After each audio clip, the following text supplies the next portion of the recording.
Welcome to the July 12th, 2021 meeting of the Rotary Club of Jamestown. Please join me in reciting the Pledge of Allegiance, singing of our national anthem, and repeating the four-way test. I pledge allegiance to the flag of the United States of America and to the republic for which it stands, one nation, under God, indivisible, with liberty and justice for all. Oh, say, can you see our dawns early light? What so proudly we hailed at the twilight's last gleam, whose broad stripes and bright stars through the perilous fight, o'er the ramparts we watched were so gallantly streaming, and the rockets fled, the bombs bursting in and gave through the night, that was still there. Oh, say does the land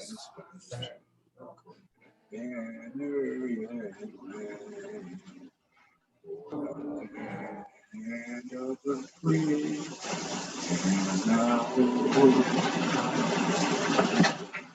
great. Let's repeat the four-way test of the things we say or do. Is it the truth? Is it fair to all concerned? Will it build goodwill and better friendships? And will it be beneficial to all concerned? Thank you. Welcome Sue Jones for our invocation today.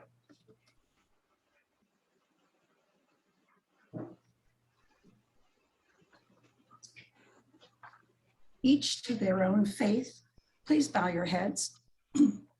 Creator and sustainer, bless this gathering of fellow Rotarians today. Please help us to see those in need and give us the strength and wisdom to serve our community as we should.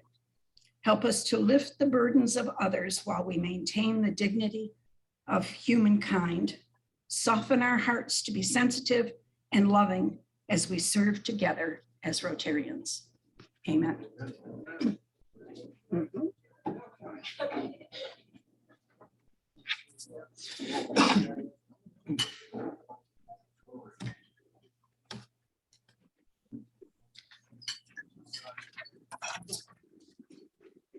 John Healy, if you would please announce our visiting Rotarians and guests.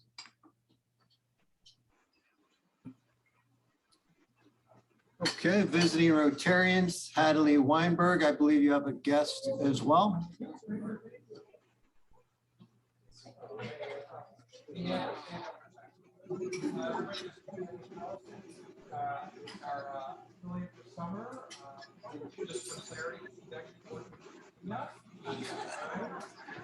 That way she'll get more done.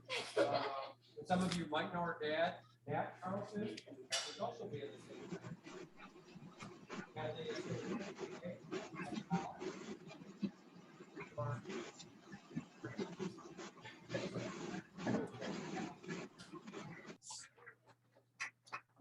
Mike Roberts is a guest, Max Miller.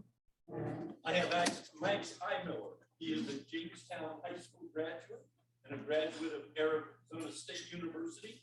He lived out in the Phoenix area for the last few years and has recently come home to join the family firm at Sloan Malheulish. Welcome back. Welcome. And of course, we have our speaker, Andrew Borba. Welcome all.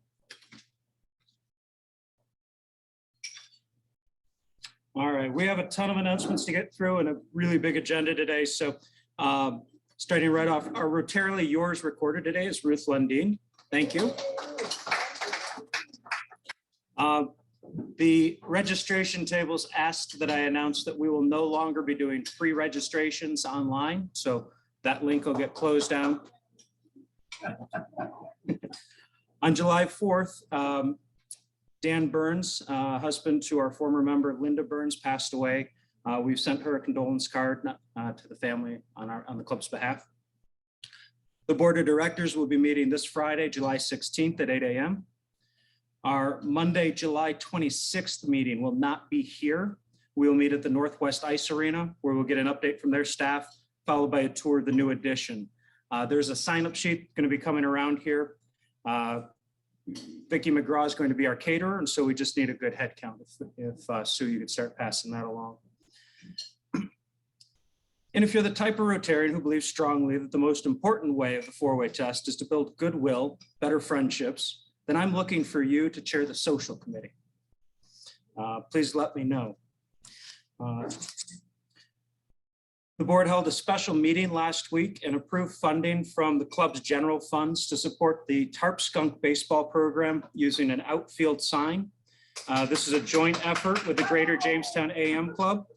Many thanks to Chris Anderson for his time and effort on the quick design work. And I'm going to try and share that real quick. And so that will be going in the outfield.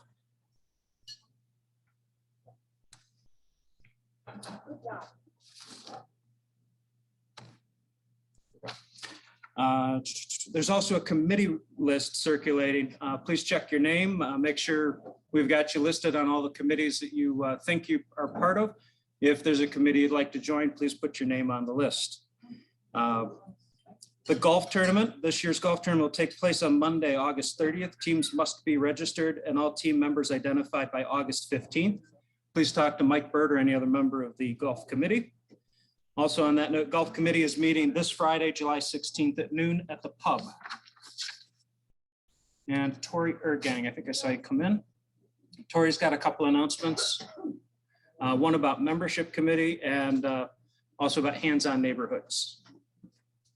And if there's any other committee chairs that have announcements or would like to come forward, this would be a good time.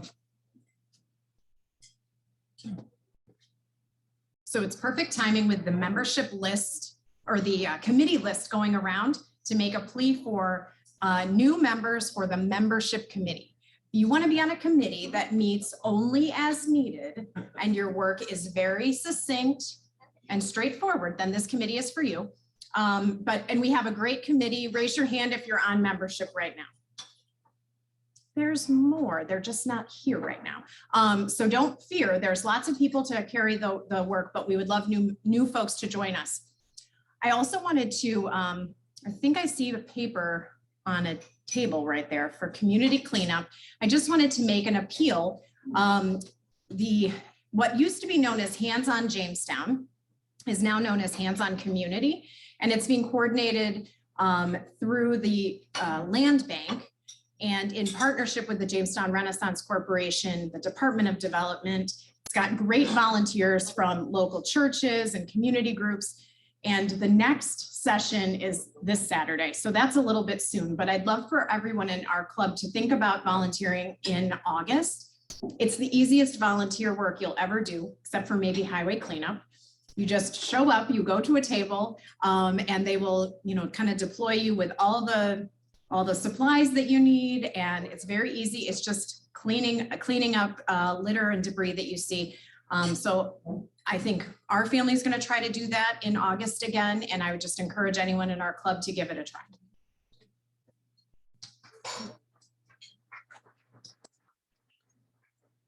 Thank you. Any other committee chairs with announcements?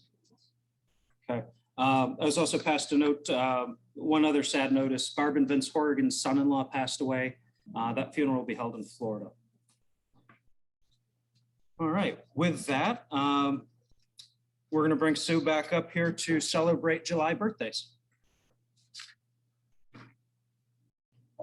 Maybe.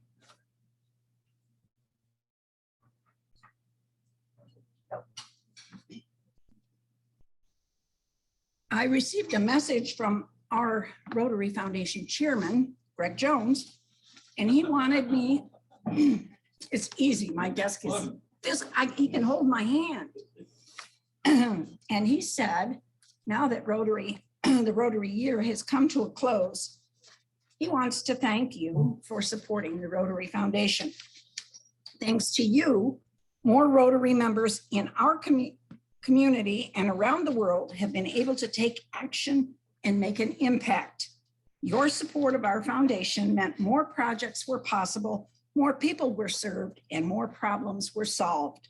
Because of dedicated donors like you, our total foundation, the Rotary Foundation, has awarded over 1,900 global grants totaling more than $139 million so far last Rotary year. Together with our partners, we've immunized nearly 3 billion children, which is absolutely fantastic, against polio since 1988. Rotary members around the world continue working to keep their communities healthy and safe from diseases like COVID-19. Your support makes doing good in the world possible. Your gifts make it possible for all of us to respond to some of the world's most challenging needs in communities close to home and across the globe. Always remember, Rotary takes ordinary people like you and me and gives us the extraordinary opportunities to do more with our lives than we ever dreamed possible. And because of our generous members, every month we give to the Rotary Foundation through our birthday table. And I apologize if I was a little bit more mobile, the globe would be out and your badges would have been at the table, but it's kind of hard. Today, we are celebrating 8 birthdays in June. The first one is Denise Jones, and her birthday was July 3rd. She's the CEO of the Resource Center. She attended Jamestown Community College, Binghamton University, and Roberts Wesleyan College. She was proposed in 2015 by Diana Meckley, and we celebrated her birthday early this month. Second, Chris Anderson, another Resource Center employee. Chris is marketing, development, and e-commerce manager for the Resource Center. His birthday was July 6th. He attended JCC, Slippery Rock, and St. Bonaventure, where he earned his master's in business administration. He joined the club in 2013, and I don't know who proposed him, but thank you very much, whoever you are. He serves on the board of directors, and he was awarded a Paul Harris Fellow during the COVID epidemic, and that was a really challenging presentation. Mike Moots is celebrating on the 11th, yesterday. He's still celebrating, evidently. He is retired as the director of the foundation at JCC. He attended the University of Chicago and the University of Notre Dame. He is a Paul Harris Sustaining Club member. He was proposed in 1990 by John Hamilton. He is a past president in 2015 and 16, and he is the proud wearer of 2 Paul Harris Fellow Awards. Maria Kinberg, it's her birthday today. Happy birthday. She is now the executive director of the Jamestown Community College Foundation. She attended SUNY Fredonia, St. Bonaventure University, and SUNY Geneseo. She is our wonderful new club treasurer, and we thank you for stepping up to the plate. She was proposed by Mayor Eddie Sundquist, and she joined the club in December of 2020. Happy birthday, Maria. I hope you're doing something special. Norm Merrill, your birthday is the 16th of July. He is a retired construction manager at Barnes Construction. No, Ludwig. My last one was WCA, but I worked 25 years as manager for Ludwig. Aha. And he is a Little Theater volunteer extraordinaire. He has designed and built most of the sets for the past years. He is also a Paul Harris Sustaining Club member. He joined for the second time in 2001. Yep. And he is the proud owner of 2 Paul Harris Fellow Awards. Tori Ergang, she celebrates her birthday this week too, on the 17th. She is the executive director of the Chautauqua Region Community Foundation and a graduate of the University of Mount Union. She is a Paul Harris Sustaining Club member, and she was proposed by John Lloyd in 2011. That hardly seems possible. And she received her first Paul Harris Award in 2017. Christy Brecht. Her birthday is the 31st of July. She is the controller at Southern Tier Brewing Company. And she attended, among other people in her family, the Pennsylvania State University. I think there's about 12 of them. She's a Paul Harris Sustaining Club member, and she is the retired club treasurer and the retired RCJCSF treasurer. She is a 3-time Paul Harris Fellow. She was, that's funny. Oh, she was proposed for membership in 2000 by none other than John Lloyd, her father. And Mark Olson, his birthday is also on the 31st. He is an employee of Axiom Office Imaging, but I think he's chairman of the board. Chairman of the board now? Okay. He attended JCC. He is past president in 2003, 2004. He has 2 Paul Harris Fellow Awards, and his sponsor was Stan Weeks Esquire, a very dear man, very good friend of this club, and he joined in 1986. So today we're going to sing to the firecrackers, okay? Happy birthday to you. Happy birthday to you. Happy birthday, dear firecrackers. Happy birthday to you. And I deem it only appropriate that Maria gets the free lunch.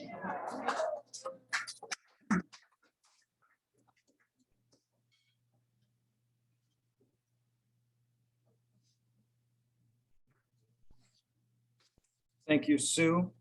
And Maria Kinberg, 50-50 raffle, please.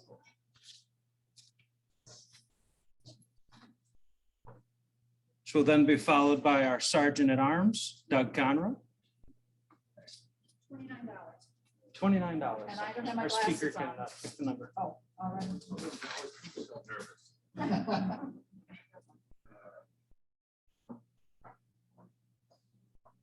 $29 to the winner. Kind of winter, and I can't see. the $29 to the winner. Last 4 numbers are 5245.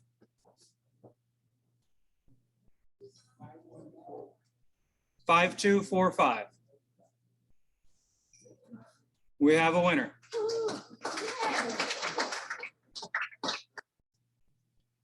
Sergeant?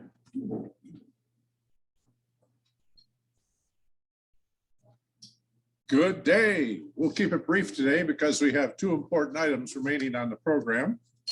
Unfortunately, Becky has to leave early, so she helped the till here. And going down the list here, I saw a picture of someone at a skate park groundbreaking. And I saw that same person being on the street selling strawberries. It's come to that, eh, Tori?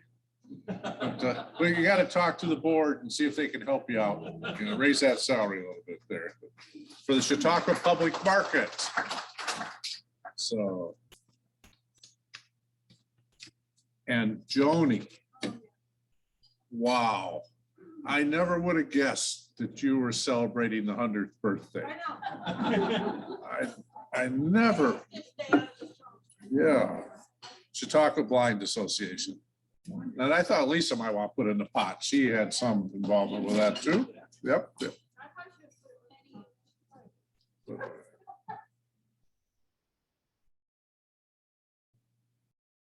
We don't have Katie here today, but we have Greg and JCC Foundation Board appointee.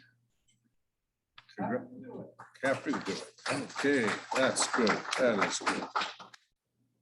And I think that pretty much takes care of our acknowledgements, although we need to start out the year with a better pot than last year because we've got a lot of catching up to do. Yes, thank you, Russ. Come forward. And if anyone here happened to have a member of their family graduating in the last couple of weeks from high school or college, come on up and celebrate that in the pot. And then happy bucks or no? Yeah. And if there might be a happy buck further, come on up. That's a happy one. If you all heard about those birthdays on behalf of the JCC Foundation. Sorry. On behalf of the JCC Foundation, which was mentioned on most of those birthdays, at least half, we threw in some extra because the foundation's always here to help you, help the community. I have, I'm gonna have 5 happy bucks because my grandkids are coming home with their mom from England in August, and I'm thrilled. I haven't seen them in 2 years, so I'm very happy.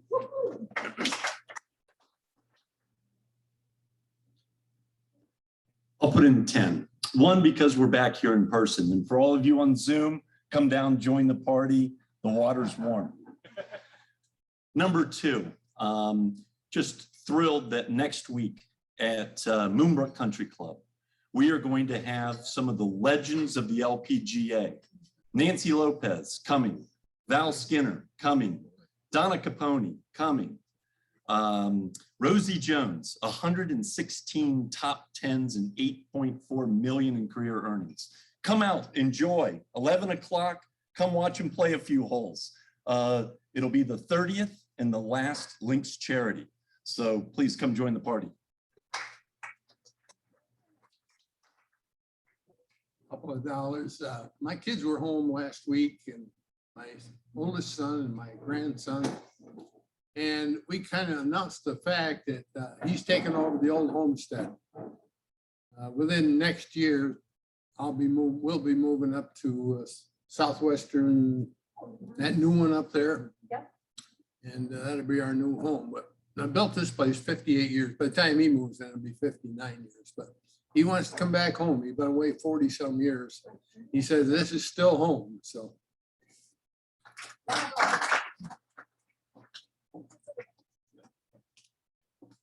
Nancy and I celebrated my 8th and her first grandchild on July 4.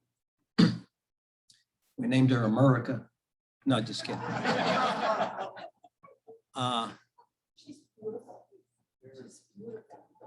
Paloma.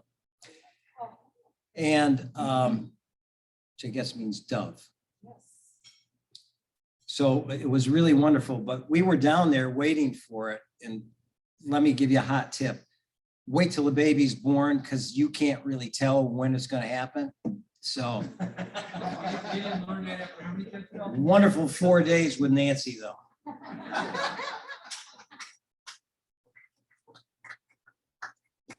So Mike reminded me to pay my $1 to invite you, if you are not into the links golfing, on Tuesday, next Tuesday, the 20th, come to Chautauqua Golf Club to be indoors at a panel discussion with Nancy Lopez and Tara Vanderveer as sort of like day 2 of the links program. It's going to be really, really unique for our community to have the opportunity to hear from and have question and answer with these really phenomenal female leaders in their field.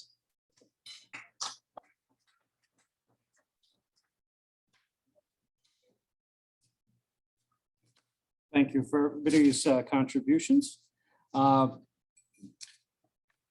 foundation chairs announced that the Paul Harris Fellow Award will be postponed due to a scheduling conflict. With that, it's my pleasure to bring up Jim Smith from the program committee to introduce our guest speaker.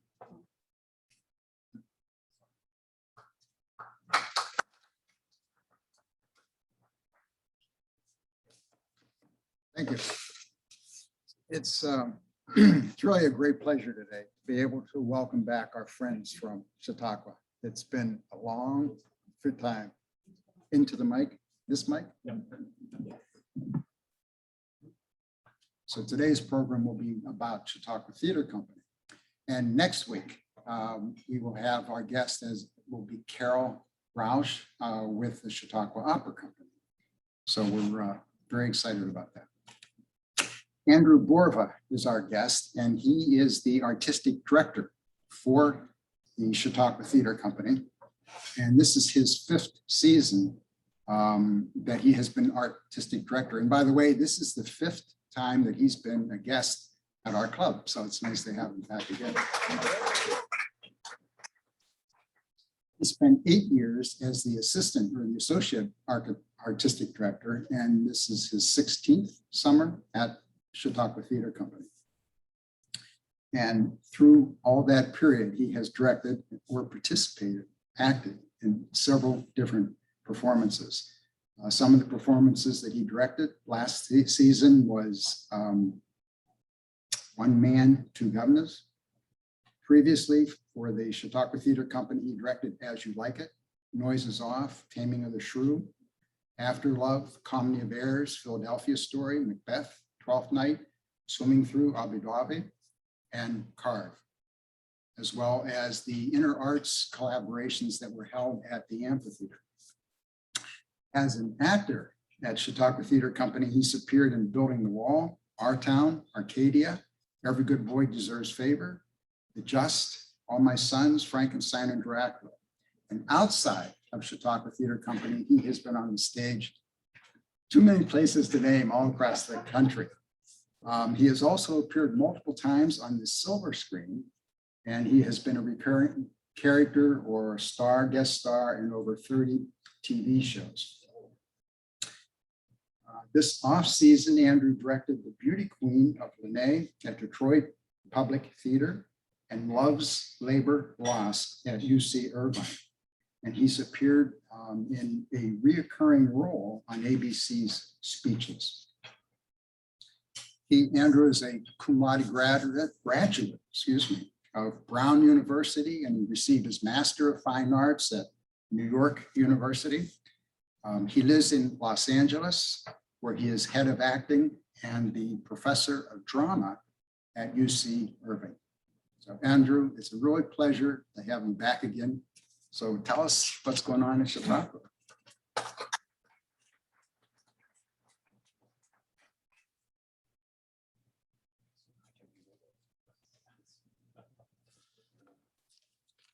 Testing levels, always have to test levels as we step up here.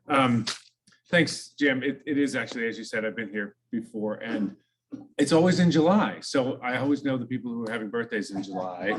I love that. I was actually sitting here thinking, like, I gotta come in November to find out all the people who have fall birthdays, because I don't know who you are and I would like to celebrate you. So no, it really is. It's such a lovely thing to be back, and especially nice to be back having been off last year, and not off, but working remotely. We had a season, somewhat of a season last year, but everything was done electronically, as I'm sure everyone here knows. The theme this year has really been about, and I know I'm going to use the word that none of us want to use anymore, pivoting. You know, it really has been about trying to figure out how we continue to do what we do in a scenario that is ever changing, and but also doing what we do for the people that we love doing it for, and in a place that we love doing it. That's been our biggest challenge and our biggest struggle as we've been working through this. I will try not to bore you with all of the intricacies of the decision-making process, because I know for a fact that all of you have had your own versions of this in everything that you do. But we have started last year in September, we started conversations about how are we going to do this? Are we going to be in person? And if we are, how are we going to move forward? And if you'll flash back a little bit, in September, we were in a completely different place than we are now. I'm looking at a group that is not masked, right? That is, we didn't know if we could even be here. So one of the first things we did, and this is why I love that Carol is coming to your next meeting, is we partnered with opera for the first time ever. And initially we thought we would perform in Norton Hall. And because it was a bigger area, we knew we couldn't perform in our Bratton Theater because it's too small. And they were saying that the HVAC system wouldn't be enough to, even if we were masked, wouldn't be up to standards. So we planned an entire season in Norton Hall. I planned a season of one-person shows and only one-person shows to reduce all of these different, to reduce the numbers that we'd have. And then it turned out that Norton wouldn't work for us either, based on what we were dealing with 3 different unions, four different unions, actually, I take back. Actors, stage actors, the opera singing unions, the IATSE crews, and the stage directors unions. So after that juggle, we decided, well, let's go outside. And that's where we landed. We are in what we are calling the Pratt Performance Pavilion, only because the alliteration is delightful. And we have decided we are working with opera, and it's almost running like a repertory company. We've opened one show already called Blood at the Root by Dominique Morisseau. And that's been played. That played last week, and we have 2 more performances on the 14th and the 18th. Opera opened their first shows, Scalia Ginsburg, which is a 1-hour opera, which Carol will tell you more about Justices Scalia and Justice Ginsburg. And it's delightful. I'm in rehearsal right now for a Commedia dell'arte piece that I'm directing, fully masked, and we're creating it as we speak. I'll tell you a little bit more about the why of that in a second. And then our final piece, we kept one of the one-person shows, which is a piece called Thurgood, about Justice Thurgood Marshall. As soon as I heard that Scalia Ginsburg was going up, because we didn't talk about what we were programming, I said, why don't we just say it's an evening with the Supremes and have, I know, thank you. I mean, it really is the worst joke ever, but I had to use it, right?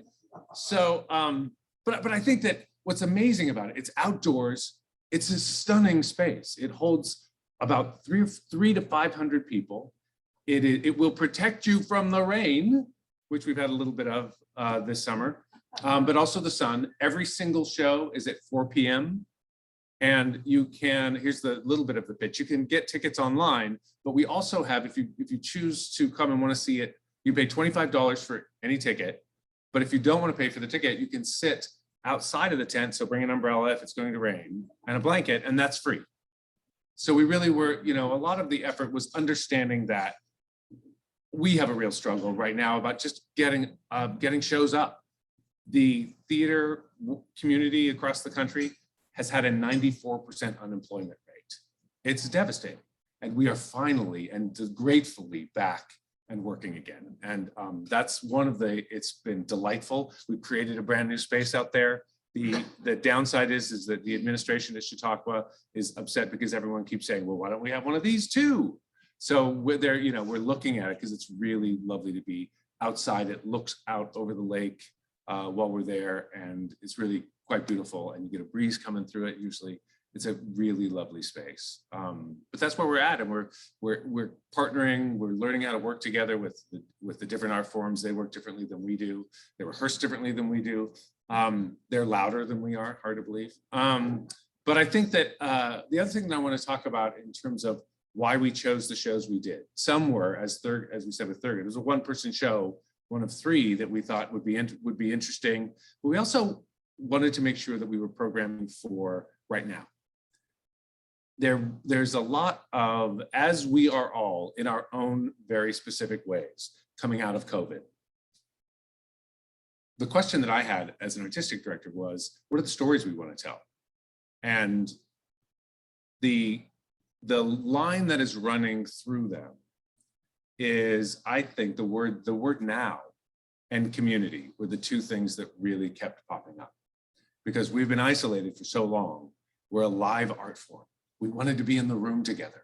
We wanted to be talking to people and working with people, and sometimes telling them a great story. And sometimes, and for me, and this is why I chose the Commedia dell'arte piece, I want to make people laugh. It's been a long time since we've had a really good laugh. And as you probably could tell from Jim's, what he was sort of a bit of my resume, I love Shakespeare. I play with Shakespeare a lot. Even that felt somewhat too distant for me. It didn't feel immediate enough. And the Commedia dell'arte pieces, which sounds like, yes, they were 1500s in Italy is when they came about, but they really were troops that would come into a town and work in front of an audience today, right now. there's no separation between, yes, they're telling you a story, and yes, it has to do with, lovers not being able to get together and that sort of thing. But it's also about tropes of humanity that, in the irony of it, and what I loved about this, we have been masked for the last 18 months. And oddly enough, with commedia work, when you put on the mask, that's when the revelation happens. That's when the moment of resonance of who you are as a human comes out. And it's done in a way that is exaggerated, delightfully so, but we also get to see ourselves and laugh as a community. It pulls us back together to say, we're here. We are here right now on this day. The pieces that we're working with, that we're showing, you're not going to see the same show if you come back the next day. The structure, what we're calling the structure of the building, is the same, but we have no idea what the actors are going to say that night.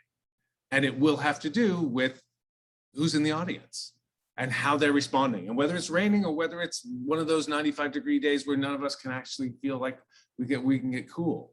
It is about being in the same space together and celebrating, in my mind, our shared humanity. And as a core, that's what the commedia piece was. Blood at the Root is a piece that was written based on, but not a direct telling of, the Gina 6 situation. And I won't give too much of that away as a spoiler alert, but it's really also leaning into questions that we are having today about justice, about representation, about fairness.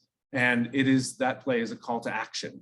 And I think that's the other thing about the now of who we are. We are being called to be active in our communities. As, again, I am moved by this every time I come here. You are engaged in your community. You are making it a better place. We at the theater company are trying to do that too. And I think that with what we do, our artistry, we're trying to use these to reach out. And lastly, Thurgood for us, all you have to do is listen to some of the sections of his journey through his life, where he is moving towards not just civil rights issues, but also specifically voting rights issues, to realize that this story is very, very pertinent. It has a lot to say about what's happening right now and today. We've reduced our company from 100 people to 24. We have the conservatory. Those of you, I don't know if we usually all travel around the country during the year and audition all over. And we pull in 19 to 22 conservatory members from undergrad and graduate schools around the country. We have 6 conservatory actors this year, and we have 3 conservatory designers this year. Everything's been reduced. One of the things that we discovered last year, which I'm delighted by, is we were entirely online. So we held our classes online and realized it was a way for us to reach out in a way that we couldn't before. It's not always easy for students who are working their way through school. Not everybody can come.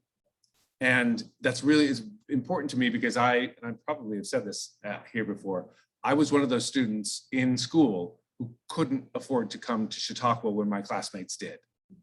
And it's one of the aspects of connection with the greater theater community and this particular community, our surrounding community. It's important that we are actually in conversation and making it much more accessible all the time. So last year we went online, and we went from the conservatory of 19, we went to 40. And we had people all around the world. We had people from Turkey studying with us. We had people from Australia studying with us, getting up at 2 a.m. to take classes, made it much more democratic. And we held on to some of that. And so now we have, in addition to the conservatory, we have the academy. So that's entirely online, only for the month of July. For those who couldn't come, or simply, it's such a small company this year, we couldn't cast them this year. We now have the academy is 33 people this year, and we have just started that as of July 1st, and we'll finish just at the end of July. Most of the classes are about we like to say we're a bridge. A lot of people come to us and then they move on to greater things out outside Chautauqua. Most of the classes are focused on skills that will help them from their schools out into the professional world. Some of that is self-taping. Every audition that we have these days, they're not in person anymore. They're all on tape. I just had to tape, you set your little camera up and you go and you put your microphone on and send it off. And that's the way both live theater and film and television are working right now. And we're not going to go back.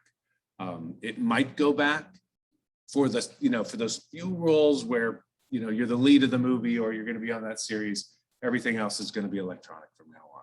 So we're leaning into that sort of thing. We're leaning into self-creation of work because as we all know, right, there is this sense where people are realizing they can stay where they are and live where they want to and still do things that they thought just 2 years ago, thought they had to either go to Los Angeles or New York or Chicago or Atlanta to do. And now that's not as true. And we're changing our training to lean into that. What else? Oh, we were able to, over the last 2 years, I'm delighted by this. We have a young playwrights project where we go out into the Chautauqua County schools in the off season. And we have the 3rd and 4th graders write plays. We then choose a few and perform them at the beginning of the season. Last year, we were not able to do that. So we created a film festival for them and made films of all the individual plays. We did that again this year. And next year we will go, where's the wood here? We will go back to in person, but we're going to keep some of the things we've learned. We were able to interview the students online and connect those to the films, the 3 to 5 minute films of the plays that they wrote. They're wonderful because you get to hear from the playwright's voice, you get to hear from the kid's voice themselves. And so we're going to keep aspects of that. We animated a few of them, and some of the kids said, no, I see this as an animation.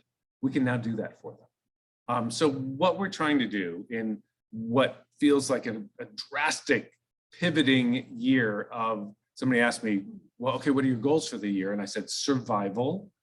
But it's also been a great time when we can take it, of repose and assessment to find out and to redefine who we are, specifically as a theater company. But I can guarantee you, I know the institution is doing a great deal of this right now to find out how, not only what we do, but how we do it, with whom we do it, and for whom we do it. And I think that I'm deeply inspired by that. It's been very invigorating. It's certainly hard, but it always is. And somebody, if they tell you any of your relatives want to go into the theater and they think that it's going to be easy, tell them they're wrong. But it is incredibly rewarding, and it has been already so far. I still feel we're at the beginning of our season. It's been very rewarding, especially because for me and for our audience, we're back in the same room. We're back in the same room together. Still socially distanced. We have to be 10 feet away. But it's just, there's nothing like it. And it's been, we're really looking forward to the rest of the season. So I think that's basically what I know. And I'd love to hear, questions or that sort of thing, because obviously I like interaction. Yes. Are any of these productions or material that you have put on tape available for those of us who are perhaps not able to get to Chicago? Yes, the question was, I don't know if you heard it, are any of these things that we have put on tape available for those not able to get to Chautauqua? I believe, and I need to double check this, I believe the Young Playwrights Film Festivals are both available for that. We, in the off season last year, I came out to film, we had a 1-person show. You can see there's a theme running here because you can limit your crew and your exposure. We had two 1-person shows. One we filmed in Buffalo in collaboration with WNED called No Child, about a woman. Nalaja Sun is the artist, and she was a teaching artist in New York City. And so we filmed that up in Buffalo, and that played on the PBS station here last fall, and I believe we'll be repeating again. And another one we shot in Detroit with their public television station, and that also played here in the sort of Buffalo PBS station. So those are available. The other ones, none of the plays this year will we be filming. That's what we don't have. Yeah. We are not doing anything with Chautauqua Ballet. Most of it this year, there's been a big push over the last few years for inter-arts collaboration. And we all love it. It's difficult because, as we said, the different organizations work differently. And the opera singers are expected to know their roles, come in and sing them. And that is not the way we work in the theater. It takes us long. We're just slower. We just take a longer period of time. But the hope is that as we are able to be in the same room together, that next season we'll be doing much more of that type of work. I should have said this before, as I landed in Western New York on June, no, is this right? Somewhere around the middle of June, June 13th, maybe. The expectation was that we would have to be masked while we rehearsed, and that the entire audience would need to be masked while they watched the show, even though it was outside. That's how quickly things have changed for us. We don't have to be masked during rehearsals. The audience does not have to be masked. We do need to keep 10 feet of social distance from the audience, but when you come, you are allowed to sit together. So and it's all about balancing our union rules, and they're a little bit cautiously slow to respond to what the CDC is saying. I feel like Fauci up here, what the CDC is saying. Yes. Writers found out this year that if you lock a bunch of writers next to the keyboard for a year, you're going to get a lot of stuff. Agents, publishers, just inundated. The same thing happened with theater. It did. That's a good question. The idea of what has this downtime done to people's creativity. There are a lot of writers, they split down the middle. Some of the writers said it froze them and they couldn't write. And they just said, nope, I'm going to go do something. I'm going to now go build that cabin I've always wanted to build and give it stand down for a while. Others have felt a real jolt of creativity because they could sit and actually be there. It's also, this may be getting into the minutia, but it's been fascinating to watch what's happened to the business, because it went on hold immediately. And our business, when you're starting out, especially, and I work with a lot of students, it's about knocking on doors. It's about getting that first job. It's about trying to find, trying to get into that casting director who says, oh, you're good. Why don't you come back for the next job? What happened was it froze. Everything stopped. So all of a sudden, all those casting directors and agents and who were so busy before to look at anybody's resume said, oh, I have time. Why don't you send me something? So there's a whole slew of young actors right now who have access that didn't have access 2 years ago. And now, but we're also waiting because all of the stars who said, I won't do that television show are now saying, I haven't worked for a year and a half. I'm happy to do that television show. And so there's a little bit of lag time for the machine to get back up and running. Yeah, there was one back there.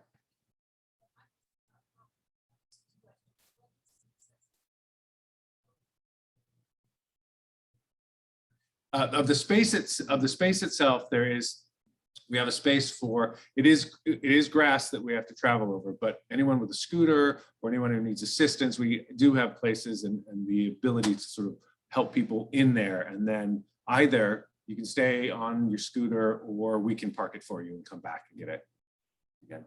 Yeah. Mm-hmm. I was going to ask about off-season at your other job, university. How emotionally. That's a great question. Candidly, they're a mess. They're a mess. It's been very difficult, mainly because, and I taught in person all year. The state of California and the University of Irvine had shut down entirely. We petitioned because we were a lab and small groups, but it really was for the psychological well-being of the students. They were going out of their minds because it is an interactive art form, and they really just were. We're not out of it yet, and I think we're waiting to see what the full repercussions will be. As it stands now, the official announcement hasn't been made, but the University of California has suggested that they're going to ask every single student and employee to vaccinate, obviously with medical and religious exceptions.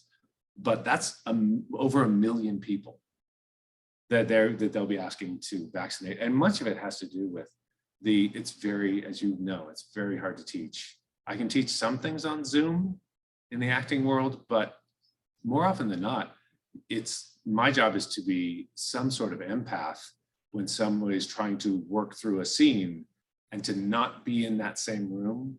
I shall tell you one quick story. A